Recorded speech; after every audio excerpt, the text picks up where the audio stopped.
Queridos, como a Bíblia é a palavra de Deus e ela tem explicação para tudo. Como dizemos de contínuo, ela é mais atual que o DC, que o noticiário que sairá no dia de amanhã. Não existe manchete mais abrangente, mais empolgante, mais verdadeira, mais pertinente do que a Bíblia, palavra de Deus. Olha o texto. Jesus crescia, e aqui você tem as 4 áreas do crescimento de Jesus. Jesus crescia em sabedoria, isso é, crescimento intelectual, em estatura, crescimento físico, graça diante de Deus, crescimento espiritual, e também diante dos homens, crescimento social. Isso é, Jesus era alguém humano, agradável.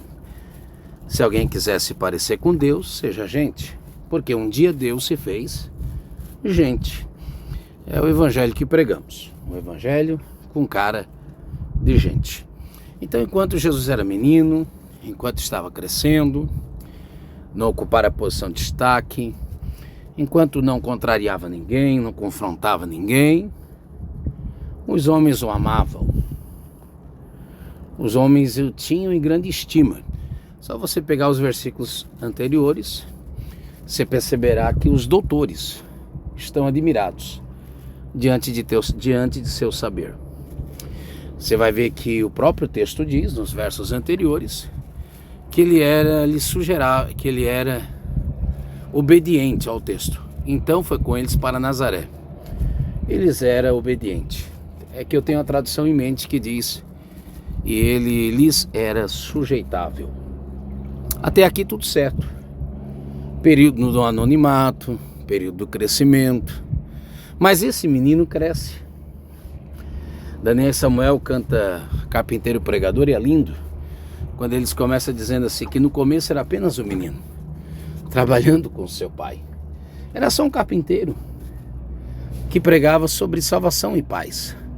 Mas de repente o carpinteiro aparece e começa a pregar. E à medida que vai aparecendo, lhe resta uma cruz para carregar no caminho. Quer ver? Olha lá, Lucas, capítulo de número 4. Se você ler ali o versículo 27, Jesus está explicando porque fez milagre a um gentil.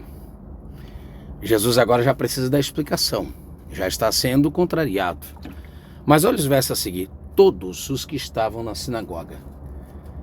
Esses da sinagoga dos nazarenos. Esses da sinagoga dos seus patrícios, que o viram crescer, que o tinham em grande estima, enquanto ele não era uma ameaça. Ficaram furiosos quando ouviram isso, a argumentação que lhes confronta. Eles se levantaram, verso 29, e o expulsaram da cidade e o levaram até o topo da colina, sobre a qual fora construída a cidade, a fim de lançá-lo de lá, precipício abaixo. Como Jesus não é peru para morrer na véspera, como Jesus não iria morrer antes do tempo, ele é o Cordeiro de Deus, que no tempo certo vai ser imolado, sacrificado, mas ainda não é o momento. Milagrosamente, o verso 30 diz, Jesus, porém, passou entre eles e ninguém pôde tocá-lo. Então ninguém poderá tocar em você antes do tempo. Ninguém poderá fazê-lo qualquer tipo de mal antes que o tempo se chegue.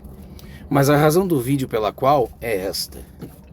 Enquanto Jesus é um menino, sábio, espirituoso, maravilhoso, porém menino, aguardando seu tempo. Como disse a irmã Maria, não é chegada a minha hora ainda. Ninguém quer precipitá-lo, ninguém quer matá-lo.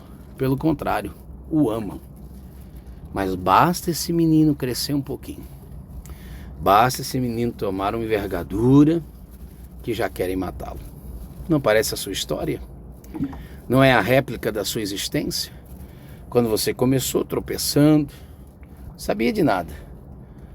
As pessoas incentivavam-lhe, mas bastou você esmerar-se um pouquinho, melhorar. Esse foi seu mal. Destacar, tomar uma posição. E de repente, aqueles que lhe tinham grande estima, se permitir Deus, já vão apedrejá-lo e são capazes de arremessá-lo de uma colina, a fim de te matar. Mas sossegue tua alma, ninguém tocará a tua existência, sem que o dono da vida diga sim. Enquanto o momento de Deus não chegar, ainda que tramem, você vai passar ileso e chegar do outro lado. Glória a Deus.